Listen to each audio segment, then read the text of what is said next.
प्रभू श्रीरामचंद्राच्या विवाह प्रसंगी वसिष्ठ मुनींनी जनक राजाच्या दरबारात प्रभू रामचंद्राच्या पूर्वजांच्या सगळ्या पिढ्यांचं वर्णन केलेलं आहे। त्यांनी सांगितलं की ब्रह्मदेवाचा पुत्र मरीची, मरीचीचा कश्यप, कश्यपचा विवस्वान, त्यांचा पुत्र वैवस्वत मनू, त्यांचा इक्ष्वाकू ज्यांच्या नावावर हा वंश चालतो आणि इक्ष्वाकू राजालाच अयोध्येचा प्रथम राजा म्हणतात।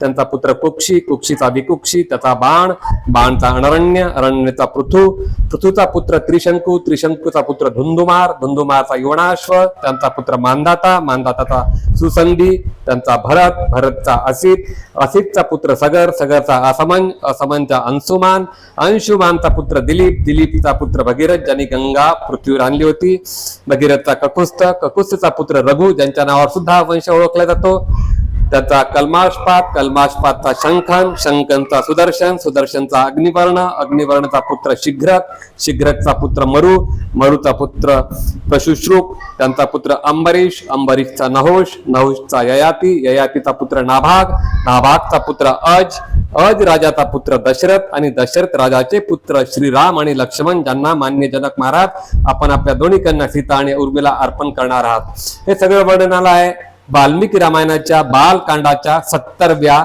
सर्गामध्ये। आपल्याला आपल्या किती पूर्वजांच्या पिढ्या आठवतात? आठवून बघा।